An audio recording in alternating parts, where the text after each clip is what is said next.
హిస్టరీకి సంబంధించినటువంటి లెక్చర్లు, ప్రొఫెసర్లు, PhD students, అదేవిధంగా కళాకారులు, కవులు కూడా పాల్గొనడం జరిగింది. ఈ ప్రెస్ మీట్లో సోదరులు విజయబాబు గారితో పాటు స్టార్చ్ సంస్థ సభ్యులు అరవింద్ గారు, అదేవిధంగా పేర్ని అశోక్ గారు, సోదరులు ఆసనాల్ శ్రీనివాస్ గారు, డిజైనర్ అశోక్ గారు, అదేవిధంగా రఘువీర్ గారు, పెద్దలు రామ్మూర్తి గారు, అనేక మంది విద్యార్థి నాయకులు కూడా పాల్గొని తమ నిరసనను, తమ ఆవేదనాన్ని, ఆందోళనను కూడా వ్యక్తపరచడం జరిగింది. నేను ఒక వరంగల్ బిడ్డగా కాకతీయ చరిత్ర తెలిసినటువంటి ఒక వ్యక్తిగా, ఒక బాధ్యతమైనటువంటి పౌరునిగా, రాజకీయాలకు అతీతంగా మరి కార్యక్రమంలో పాల్గొని ఒక బాధ్యత ఉన్న పౌరునిగా నా నిరసనను కూడా తెలియజేయడానికి ఈ కార్యక్రమంలో పాల్గొనడం జరిగింది. వాస్తవంగా కాకతీయ పాలన కనుక మనం చూసినట్టయితే చరిత్రకారులు చెప్పిన విషయాలైతేనేమి, వాస్తవంగా మనము దగ్గర నుంచి ఒక ప్రజాప్రతినిధిగా అధ్యయనం చేసినటువంటి వ్యక్తిగా చూసినట్టయితే వారి పాలన అంతా కూడా ప్రజలకు మెచ్చే విధంగా, ప్రజలు నచ్చే విధంగా, ప్రజల అభ్యున్నతి పాటుపడే విధంగానే ఉన్నదని భావించే వ్యక్తుల్లో నేనొక్కని. ముఖ్యంగా వారి పాలన అంతా కూడా 3 టీలపై ఆధారపడి ఉన్నది. ఎక్కడ కాకతీయుల పాలన చూసినా కూడా వారి పాలనలో ఆ ప్రాంతంలో టౌన్స్, టెంపుల్స్, ట్యాంక్స్, అంటే ఎక్కడైతే ప్రజలు నివసిస్తారో ఆ టౌన్లో ఆ ప్రజానీకానికి కావలసినటువంటి, అప్పుడు ముఖ్యంగా వ్యవసాయం ఆధారంగా ఉన్నటువంటి ప్రజా జీవనం కాబట్టి ఆ వ్యవసాయానికి ఆధారపడినటువంటి అవసరమైనటువంటి నీళ్లు సమకూర్చేదానికి వారు ఒక సైంటిఫిక్ రీజన్తోని మరి అక్కడ ట్యాంకులు ఏర్పాటు చేయడం జరిగింది.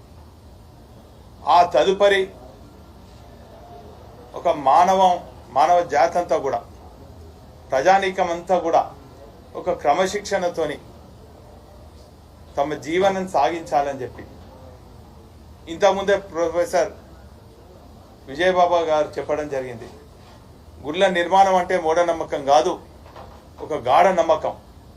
ఒక మనిషి జీవితంలో మంచి చెడు తెలుసుకొని తన జీవన ప్రయాణం సక్రమంగా జరగాలంటే ఒక ఆధ్యాత్మిక కేంద్రంగా మరి గుళ్ళు అయితేనేమి, మసీదులు అయితేనేమి, మందిరాలు అయితేనేమి ఉంటాయి.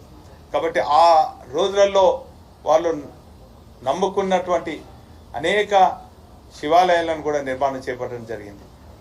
అంటే వాళ్ళు చెప్పాలంటే ప్రజలకు ఉపయోగపడే పాలన చేసింది తప్ప ప్రజలను నయవంచన చేసో, హింసించో, రకరకాలుగా వేధించో మాత్రం చేయలే అని చెప్పి చరిత్రకారులు మరి చెప్పడం జరిగింది. అందులో భాగంగా చూసినట్టయితే వేలాది గొలుసు కట్టు చెరువులన్నీ కూడా పునర్నిర్మాణం జరిగింది. అదే సందర్భంలో 60 ఏళ్ల తెలంగాణ ప్రజల కలను నిజం చేసే సందర్భంలో ఆనాటి ఉద్యమ నేత, టీఆర్ఎస్ పార్టీ వ్యవస్థాపక సభ్యులు, తెలంగాణ తొలి ముఖ్యమంత్రి, తెలంగాణ ఉద్యమం జరుగుతున్నప్పుడే తెలంగాణ ఖచ్చితంగా సాధిస్తాం, సాధించినటువంటి తెలంగాణ, ఇక్కడ ఉన్నటువంటి వనరులు, ఇక్కడ ఉన్నటువంటి గొప్ప చరిత్ర, ఇక్కడ ఉన్నటువంటి ప్రజల అవసరాలను తెలంగాణ రాష్ట్రం రాగానే దాన్ని ఏ తీరుగా ప్రపంచానికి తెలియజేయాలి, ఈ గొప్ప చరిత్రను, ఈ గొప్ప సంపదను, ఈ తెలంగాణ చరిత్ర అంతా కూడా దేశానికి తెలియజేయాలి, ప్రపంచానికి తెలియజేయాలనే ఉద్దేశంతోనే వారు మేధోమథనం చేస్తూ అనేక మంది కవులను, కళాకారులను, శిల్పులను వారితో చర్చించి, ప్రత్యేకించి ప్రొఫెసర్ జయశంకర్ లాంటి మేధావులతోని తెలంగాణ రాకముందే మరి రాష్ట్రం ఏర్పడితే అధికారిక లోగో అయింది. ఈ ప్రాంతం అంతా కూడా అత్యధిక శాతం కాకతీయుల పాలన ఉన్నది. మరి గొలుసుగట్టు చెరువులన్నీ కూడా ఏ తీరుగా పునర్నిర్మాణం చేయాలని చెప్పి తపనతోని మరి మిషన్ కాకతీయ అని చెప్పి కాకతీయులు వాడినటువంటి తోరణాలు, ఈ 4 తోరణాలు ఏదో స్వాగత